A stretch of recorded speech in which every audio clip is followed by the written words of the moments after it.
लेकिन मैं चाहता हूं आप मेरे अग्रजों को ज्यादा सुने, जिनको सुनने के लिए पूरा हिंदुस्तान प्रतीक्षा करता है। बड़े भैया ने जो गीत पढ़ा था, मैं उसी गीत के विचार को आगे बढ़ाने वाले कवि को आपके मध्य में आवाज देना चाहता हूं। जब आप उन्हें सुनेंगे तो आपको ऐसा लगेगा जैसे शहीदों के मंदिर की देहरी पर बैठकर कोई उनका कीर्ति गायक, कोई उनका शौर्य गायक उनका यशगान कर रहा है।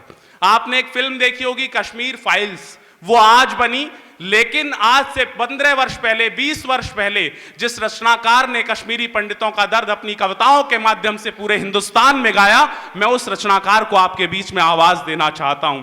यहां पर मातृशक्ति बैठी हैं, पुरुष लोग भी बैठे हैं। लोगों ने कहा कि जिस समय गोलियां चल रही होती हैं भारत के बेटों के सामने, तो उनके सीने क्यों अड़ जाते हैं दुश्मन की गोलियों के आगे। मैंने कहा कि यह शौर्य हमारी मातृशक्ति से आता है। एक राजस्थान का बेटा शहीद हुआ, मां झुक के चलने लगी। पत्रकारों ने कहा कि आपका बेटा शहीद हो गया तो आप झुक के चलने लगी। उस मां का उत्तर सुनना, और मैं जिस भाषा के कवि को आवाज देना चाहता हूं उनको सुनने के लिए तैयार होना। उस मां ने कहा पत्रकार महोदय से कि बेशक कमर झुकी हुई है अब थकान से, सर तो उठा हुआ है मगर स्वाभिमान से।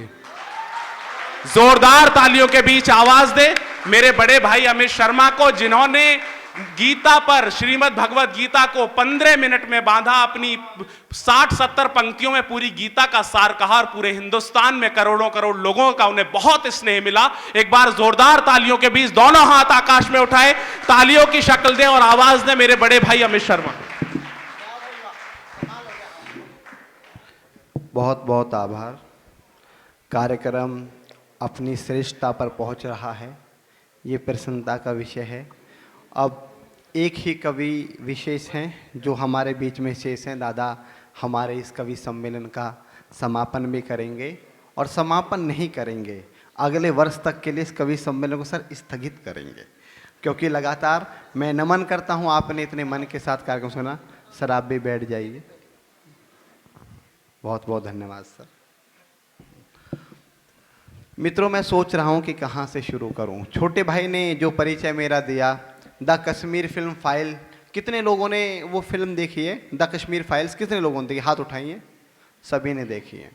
जिन लोगों ने मेरी वो वायरल कविता सुनी होगी, जिसको हिंदुस्तान में 40 करोड़ से ज़्यादा लोगों ने देखा, जो तो वो लोग समझ जाएंगे कि कश्मीर फिल्म में जितने भी डायलॉग्स बोले गए हैं, 30% डायलॉग अमित शर्मा की कविताओं से लिए गए हैं। क्या बात साहब, है भाई, वाह। कोई बात करने वाला नहीं था, बात भी करते थे। लोग कहते थे कि इन लोगों की सत्ता आ गई है। मैंने कई लोगों से कहा कि सत्ता आने जाने से कुछ नहीं होता। हम एक ऐसी संस्कृति का अनुसरण करते हैं जिस संस्कृति पर कम से कम 27 बार हमले हुए, उसके बाद भी हम मजबूती के साथ खड़े हैं। तो ईश्वर के आशीर्वाद से खड़े हैं, अपनी अच्छाइयों से खड़े हैं। दुनिया हमें नहीं बता सकती। जब बहुत सारे लोगों ने कहा, जब 12 साल पहले वो कविता लिखी, हर एक व्यक्ति ने 7 करोड़ रुपए लगे थे इस फिल्म में। 7 करोड़ रुपए, 7 करोड़ की में बनी फिल्म को आपने 1400 करोड़ के रेवेन्यू तक पहुंचा दिया। इसका मतलब यह हुआ कि अगर सच इस देश में बोला जाएगा तो सच इस देश में सुना भी जाएगा। दुनिया कोई इस बात को नहीं। जब उन पर अत्याचार हो रहा था, एक मुख्यमंत्री, दिल्ली का मुख्यमंत्री बोला और उसने कहा कि जो फिल्म बनी वो फिल्म फर्जी थी। मैं भाजपा के लोगों से कहना चाहता हूं कि ऐसी झूठी फिल्मों के पोस्टर लगाने बंद कर दे। माननीय, मैं आपसे पूछना चाहता हूं, झूठी फिल्मों के पोस्टर लगाने चलो हम बंद भी कर देते हैं, पर आपको जब शर्म नहीं आती, जब एक वीर भूमि पंजाब का मुख्यमंत्री एक शराबी को बना देते हैं, तब आपको शर्म नहीं आती। तब जाके कहना चाहता हूं, मन मिले आपका कि पाप कभी नहीं करते हैं। कौन लोग हैं हम, क्या पहचान है हमारी? सर आपको निवेदित करता हूं कि पाप कभी नहीं करते हैं, हम सदा पाप से डरते हैं। तुलसी का पूजन करते हैं, रोज जलहरी भरते हैं, और रोज परिंदे अपनी छत पर दाना चुगने आते हैं। बड़े बड़े उपहासों को भी हम यूं ही सह जाते हैं। बड़े बड़े उपहासों को भी, आभार, कि बड़े बड़े उपहासों को भी हम यूं ही सह जाते हैं। अरे ताकत के दम पर हमने किसे सताया ये बोलो, ताकत के दम पर हमने किसे सताया ये बोलो, तलवारों की धार दिखाकर तिलक लगाया ये बोलो। सुनो, अरे जेहादी जो मैल था उसको हमने साफ किया था जी, जेहादी जो मैल था उसको हमने साफ किया था जी, 17 बार मोहम्मद गौरी हमने माफ किया था जी। 17 बार भाई, वाह वाह वाह, जिंदाबाद। 17 बार मोहम्मद गौरी हमने माफ किया था जी। बहुत अच्छे। मैं यदि सहिष्णु ना होता कश्मीर में काटा ना जाता। साहब, लोगों ने कहा, एक व्यक्ति को बिहार में एक चोर था, उसने चोरी की, भीड़ इकट्ठी हुई, उस चोर पे गुस्सा निकाला, वो चोर मर गया। तो तमाम मीडिया चैनलों ने डाला कि एक व्यक्ति की मोब लिंचिंग हो गई। साहब, पूरी दुनिया की सबसे बड़ी मोब लिंचिंग हुई तो कश्मीर के अंदर हुई, जब रातों रात 7 लाख कश्मीरी पंडितों को मारकर काटकर वहां से भगा दिया गया। तब जाकर कहता हूं कि 7 लाख कश्मीरी पंडित कश्मीर से भगा दिए, तिलक लगाने वालों के भी होश ठिकाने लगा दिए, मां को काटा, बहन को लूटा, वो चुपचाप खड़े रहे, गाड़ी बंगले वाले भी राहत शिविरों में पड़े रहे। अरे पंडितों, सागर से बहती पतवार उठा लेते। ललकारता उन लोगों को, आखिर कैसे भाग गए कश्मीर की घाटी छोड़कर 7 लाख लोग? उन लोगों को क्या करना चाहिए था कि अरे पंडितों, सागर से बहती पतवार उठा लेते, 7 लाख में से केवल 100 ही हथियार उठा लेते, 7 लाख में से केवल 100 ही हथियार उठा लेते और दुश्मन की छाती पर जाकर सीधे ही तन जाते तुम, केवल कुछ दिन की खातिर ही परशुराम बन जाते तुम, केवल कुछ दिन की खातिर ही परशुराम बन जाते तुम। तो पाक का झंडा ना होता, पाकिस्तान का पाक का झंडा ना होता, इस हिंदुस्तान की माटी में हर हर महादेव के नारे लगते कश्मीरी घाटी में। क्या बात है भाई, वाह भैया, हर हर महादेव के नारे लगते कश्मीरी घाटी में। जैसे मेरे छोटे भाई ने मेरा परिचय दिया कि मैंने 10 मिनट में गीता का सार लिखा है और वो कविता भी बहुत वायरल हुई है, उसका इंस्टाग्राम पर लोग रील बना रहे हैं।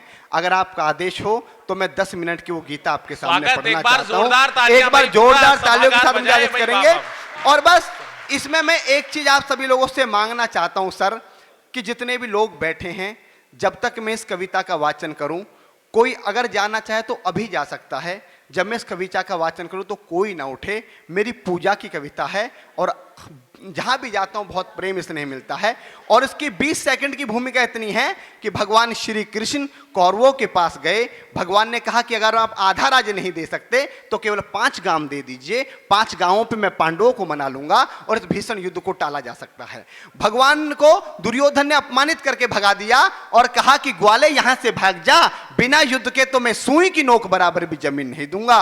भगवान ने युधिष्ठिर से कहा कि अब तो युद्ध ही शेष है, वरना तुम्हारे पास कुछ बचता नहीं है। तो कुरुक्षेत्र का मैदान है, एक तरफ कौरवों की सेना है, एक तरफ पांडवों की सेना है और यहां से कविता जन्म लेती है। आपकी अदालत में रखता हूं, आपसे कॉपी चेक करवाता हूं कि तलवार, धनुष और पैदल सैनिक कुरुक्षेत्र में खड़े हुए। एक चित्र आपके सामने बनाता हूं कि तलवार, धनुष और पैदल सैनिक कुरुक्षेत्र में खड़े हुए, रक्त पिपासु महारथी एक दूसरे सम्मुख अड़े हुए, कई लाख सेना के सम्मुख पांडव 5 विचारे थे।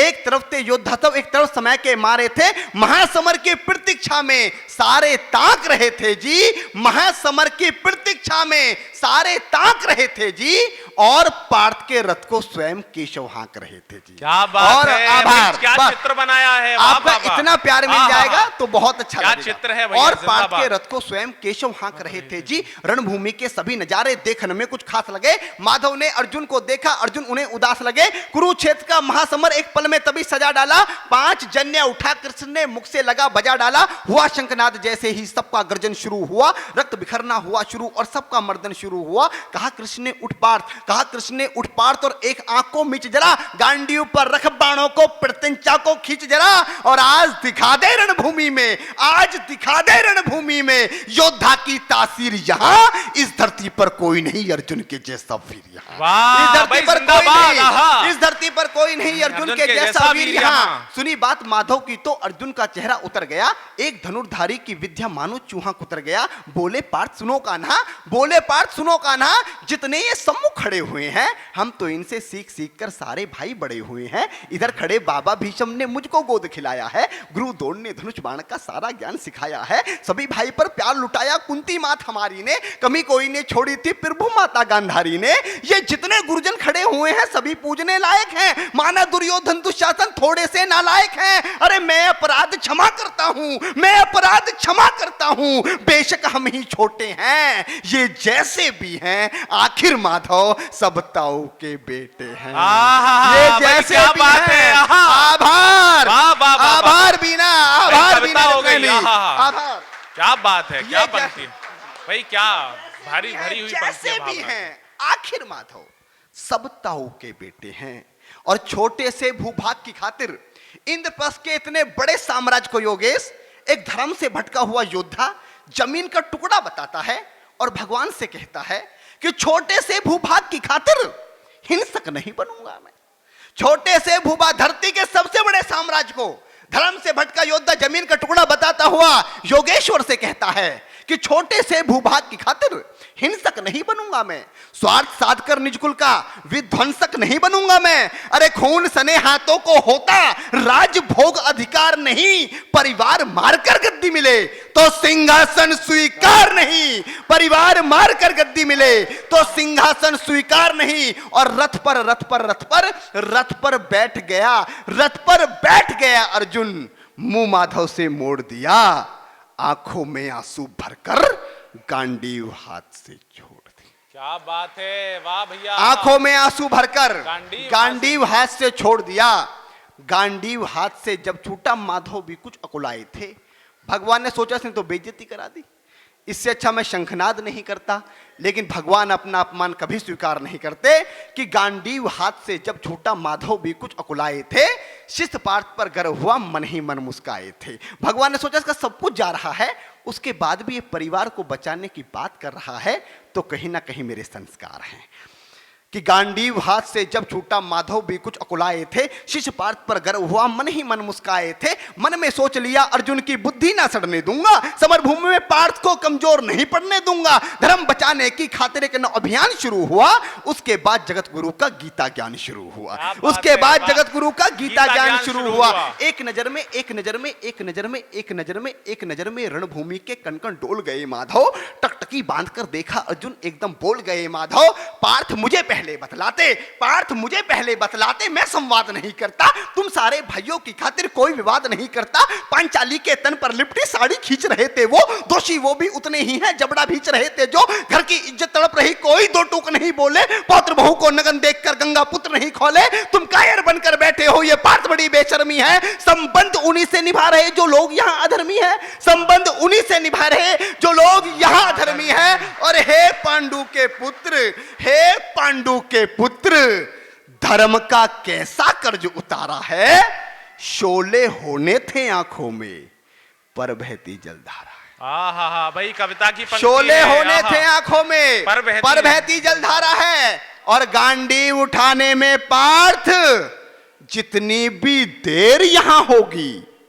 इंद्रप्रस्थ के राजभवन में उतनी अंधेर वहां होगी। वाह वाह वाह वाह वाह वाह वाह, आभार, नमन करता हूं, आप इतना मन दे रहे हैं, प्रणाम करता हूं। इंद्रप्रस्थ के राजभवन में उतनी अंधेर वहां होगी। अधर्म धर्म की गहराई में खुद को नाप रहा अर्जुन, असुरधार फिर तेज हुई और थरथर कांप रहा अर्जुन। केशव मुझको बतलाओ, कुलनाशक कैसे बन जाऊं, रख सिंहासन लाशों पर मैं शासक कैसे बन जाऊं। कैसे उठेंगे कर उन पर जो कर पर अधर लगाते हैं।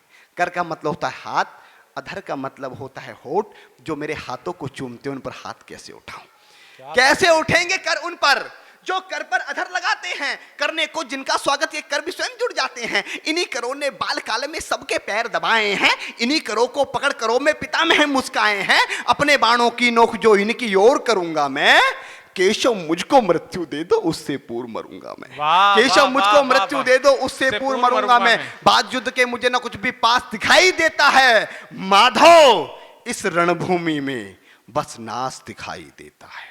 माधव इस रणभूमि में बस नाश दिखाई देता है। बात बहुत भावुक थी, किंतु जगत गुरु मुस्काते थे और ज्ञान की गंगा निरंतर चक्रधारी बरसाते थे। जन्म मरण की यहाँ योद्धा बिल्कुल चाह नहीं करते, क्या होगा अंजाम युद्ध का ये परवाह नहीं करते। पार्थ यहाँ कुछ मत सोचो, बस कर्म में ध्यान लगाओ तुम, बाद युद्ध के क्या होगा ये मत अनुमान लगाओ तुम। इस धरती के पाप पुण्य में कोई नर के साथ नहीं, निज जीवन का करे फैसला नर के बस की बात नहीं। तुम ना जीवन देने वाले नहीं मारने वाले हो, ना जीत तुम्हारी तुम्हारे हाथों में, तुम नहीं हारने वाले हो। ये जीवन दीपक की भांति यूं ही चलता रहता है, पवन वेग से बुझ जाता है वरना जलता रहता है। मानव वश में शेष नहीं कुछ, फिर भी मानव डरता है। वह मरकर भी अमर हुआ जो धर्म की खातिर मरता है।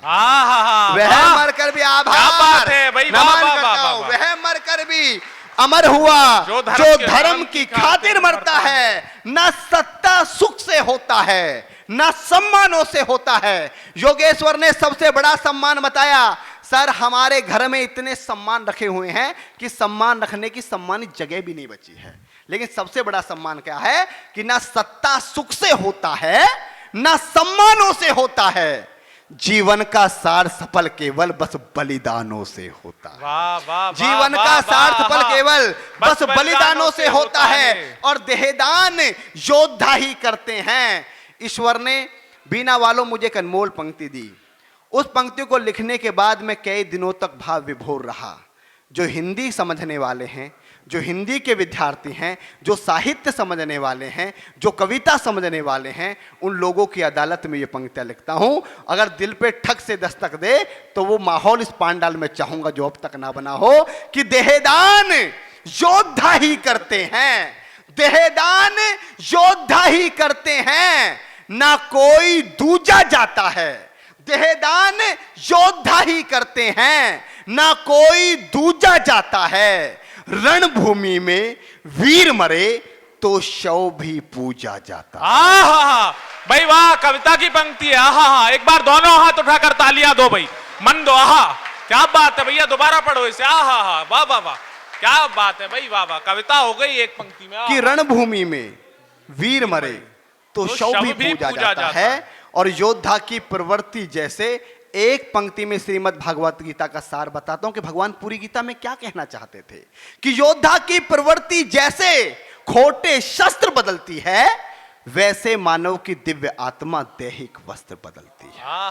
क्या बात है भाई, बहुत बहुत आभार आपका, सार कह दिया। कि ये मान। उसके बाद अर्जुन कहता है, ये मान और सम्मान बताओ, जीवन के वरदान बताओ, जीवन मृत्यु क्या है माधव, मुझको जीवन दान बताओ।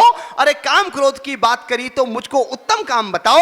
अरे खुद को ईश्वर कहते हो तो जल्दी अपना नाम बताओ, खुद को ईश्वर कहते हो तो जल्दी अपना नाम बताओ। इतना सुनते ही माधव का धीरज पूरा डोल गया। 3 लोक का स्वामी फिर बेहद गुस्से में बोल गया, अरे कान खोलकर सुनो पार्थ, मैं ही त्रेता का राम हूं। कान खोलकर सुनो पार्थ, मैं ही त्रेता का राम हूं। दीदी आप बैठ जाइए, जल्दी आ जाइए जल्दी। आप एक बार जोरदार ताली बजाइए। वाह वाह वाह, बहुत अच्छा पढ़ रहे भैया, वाह। कान खोलकर माता श्री को लगा कि अंदर अब कुछ अच्छा चल रहा, अब जाना चाहिए। एक बार जोरदार ताली बजाओ, मैं पुनः शुरू करता हूं। वाह वाह वाह। इतना सुनते ही माधव का धीरज पूरा डोल गया। 3 लोक का स्वामी फिर बेहद गुस्से में बोल गया, अरे कान खोलकर सुनो पार्थ, मैं ही त्रेता का राम हूं। कान खोलकर सुनो पार्थ, मैं ही त्रेता का राम हूं। कृष्ण मुझे सब कहते हैं, मैं द्वापर का घनश्याम हूं। रूप कभी नारी का रखकर मैं ही केस बदलता हूं। धर्म बचाने की खातिर मैं अनगिन वेश बदलता हूं। विष्णु जी का शस्त्र रूप में परशुराम मत वाला हूं। नाग कालिया के फन पे मैं मर्दन करने वाला हूं। बाकासुर और महिषासुर को मैंने जिंदा गाड़ दिया। नरसिंह बनकर धर्म की खातिर हिरण्यकश्यप फाड़ दिया। वाह, क्या बात है भाई, जिंदाबाद। वाह वाह वाह वाह वाह। हाँ, मैं दोबारा पढ़ता हूं, पर दोबारा इस शर्त पे पढ़ता हूं कि 10 गुना ज्यादा तालियां आपका समर्थन मिले। अगर ये शर्त है तो मैं पढ़ता हूं, वरना मैं ये बंद करता हूं। ये पे स्वागत, 10 गुना एक बार को कि कान खोलकर सुनो पार्थ, मैं ही त्रेता का राम हूं। कृष्ण मुझे सब कहते हैं, मैं द्वापर का घनश्याम हूं। रूप कभी नारी का रखकर मैं ही केस बदलता हूं। धर्म बचाने की खातिर मैं अनगिन वेश बदलता हूं। विष्णु जी का शस्त्र रूप में परशुराम मत वाला हूं। नाग कालिया के फन पे मैं मर्दन करने वाला हूं। बाकासुर और महिषासुर को मैंने जिंदा गाड़ दिया। नरसिंह बनकर धर्म की खातिर हिरण्यकश्यप फाड़ दिया। वाह भाई, जिंदाबाद। नरसिंह बनकर धर्म की खातिर, बनकर धर्म की खातिर, वाह भैया वाह। नरसिंह बनकर धर्म की खातिर हिरण्यकश्यप फाड़ दिया। भाभी, जब मैं 10वां अध्याय पढ़ रहा था, हमारी शर्मा जी की पत्नी भाभी जी बैठी हुई हैं, वो उनका ट्रांसफर हो गया, तो मैं नमन करता हूं। वो भी सुनने आए, उनका मुझे फेसबुक पे मैसेज प्राप्त हुआ कि मैं आऊंगी। जब मैं 10वां अध्याय पढ़ रहा था, 10वें अध्याय पर 10-10 नोबल पुरस्कार बलिदान किए जा सकते हैं, लेकिन सर मैम एक साथ बैठे हुए हैं। मैं आपको निवेदित करता हूं कि 10वें अध्याय को 2 पंक्ति में लिखने की कोशिश की। अगर 10वां अध्याय हो गया हो, गीता को विश्व के 90 विश्वविद्यालयों में पढ़ाया जाता है, पूरा मैनेजमेंट, पूरा मोटिवेशन गीता के 10वें अध्याय पर बलिदान किया जा सकता है। और अगर 1000 नोबेल पुरस्कार भी किसी ग्रंथ को दे दिए जाएं तो नोबेल पुरस्कार कम पड़ जाएंगे, गीता बड़ी हो जाएगी। तब जाकर कहना चाहता हूं आपके बीच में कि रथ नहीं तनिक भी चलता है। जो समझने वाले लोग हैं वो समझे, भगवान ने इससे बड़ी बात नहीं कही कि रथ नहीं तनिक भी चलता है, बस मैं ही आगे बढ़ता हूं। अर्जुन से कह रहे भगवान की रथ नहीं तनिक भी चलता है, बस मैं ही आगे बढ़ता हूं। और गांडीव हाथ में तेरे है, पर रणभूमि में मैं लड़ता। वाह, आभार, नमन। गांडीव हाथ में तेरे है, पर रणभूमि में मैं लड़ता हूं। इतने ऊंचे थे भगवान, इतने ऊंचे थे भगवान की सर में अंबर लगता था और हजारों भुजा देखकर अर्जुन को डर लगता था। जैसे ही मेरे माधव का कद थोड़ा सा बड़ा हुआ, सहमा सहमा सा था अर्जुन एकदम रथ से खड़ा हुआ। मां गीता के ज्ञान कसीदा हृदय पर प्रहार हुआ। मृत्यु के आलिंगन हेतु फिर अर्जुन तैयार हुआ। मृत्यु के आलिंगन हेतु फिर अर्जुन तैयार हुआ कि जितने यहां अधर्मी हैं, जितने यहां अधर्मी हैं, चुन चुन कर उन्हें सजा दूंगा। इतना रक्त बहाऊंगा, धरती की प्यास बुझा दूंगा। जिधर बाण चले पार्थ के सब पीछे हट जाते थे, रणभूमि के कोने कोने लाशों से पट जाते थे। धर्मराज के शीश के ऊपर राज मुकुट की छाया थी। भगवान ने युद्ध जितवा दिया, युधिष्ठिर का राज्याभिषेक हुआ। कविता की अंतिम पंक्तियां कि धर्मराज के शीश के ऊपर राज मुकुट की छाया थी, पर सारी दुनिया जानती थी ये बस केशव की माया। भाई वाह, एक बार मन से तालियां दो भाई, दोनों हाथ उठाकर। सारी दुनिया जानती थी। क्या बात है भाई, हो गई कविता।